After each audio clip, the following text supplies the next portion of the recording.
Halo, perkenalkan, nama saya Windy Rianti Purnama dari kelas 11 Askep B, nomor absen 32. Saya di sini akan melakukan tindakan praktek pemeriksaan tingkat kesadaran pasien atau disebut dengan secara singkat yaitu GCS.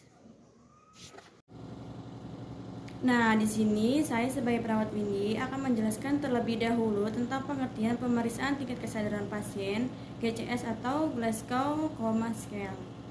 Pemeriksaan GCS adalah pemeriksaan untuk mengkaji tingkat kesadaran pasien yang diperuntukkan khususnya pasien untuk gangguan sistem persyaratan, dinilai dengan 3 aspek. Yang pertama ada eye, yang kedua ada verbal, dan yang ketiga ada motorik. Untuk eye dengan nilai 4, untuk verbal nilai 5, dan motorik 6. Nah, langkah yang kedua di sini saya akan menyebutkan barang-barang yang akan dipakai untuk pemeriksaan tingkat kesadaran pasien. Di sini ada handscoon, dan selanjutnya ada hand sanitizer.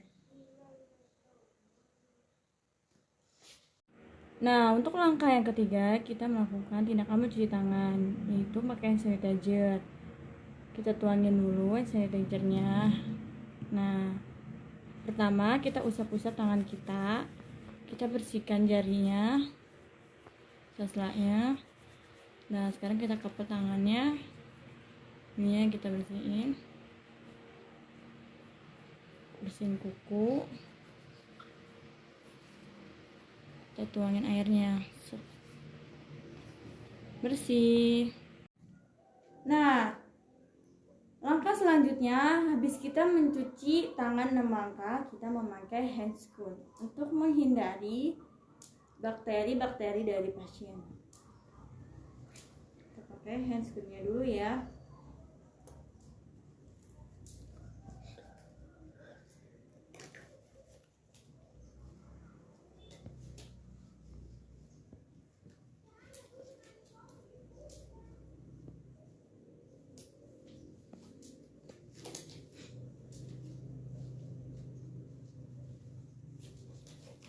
Nah, sekarang kita sudah memakai handscoonnya.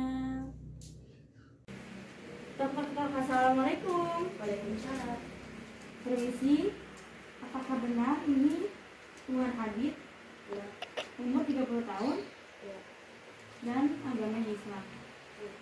Sebelumnya saya akan memperkenalkan diri dulu ya Pak.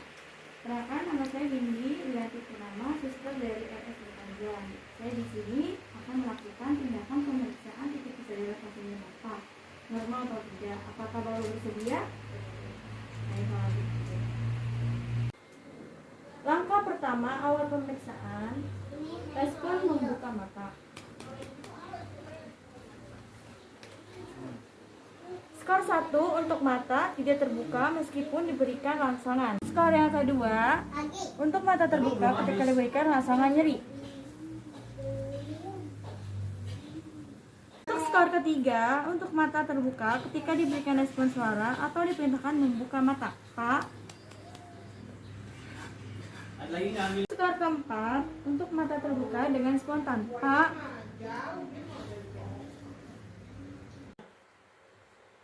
Untuk langkah kedua, pemeriksaan respon verbal.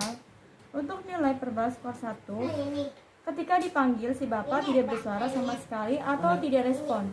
Pak. Untuk skor respon verbal nilai 2, ada bersuara namun tidak berkata-kata atau hanya mengerang saja. Pak. Untuk nilai verbal 3, skornya hanya mampu berbicara tapi tidak dapat berkomunikasi atau tidak jelas. Pak. Untuk nilai verbal skor 4, pasien mengalami disorientasi atau tidak mengenali lingkungannya, seperti bertanya, Pak, ini di mana? Di rumah. Untuk nilai 5 verbal skornya, pasien sadar penuh, mampu berbicara normal dan sadar terhadap lingkungan di sekitarnya. Pak, ini di mana ya? Ini di rumah sakit ya, Suster. Iya, betul sekali, Pak. Untuk pemeriksaan ketiga yaitu respon motorik. Untuk skor 1 1 tidak ada respon sama sekali, tepuk atau dicubit si bapaknya. Pak. Untuk respon motorik skor 2, 1 atau kedua tangan lurus abnormal extension ketika diberikan rasa nyeri. Untuk respon motorik skor 3, 1 atau kedua tangan menekuk abnormal flexion ketika diberikan rasa nyeri.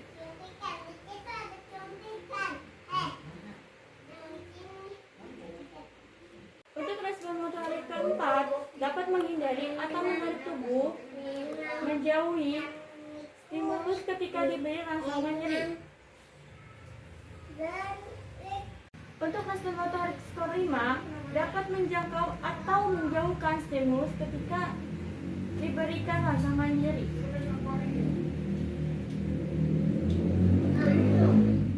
Untuk respon motorik skor 6, pasien dapat mengikuti semua perintah yang diinstruksikan dengan rawat.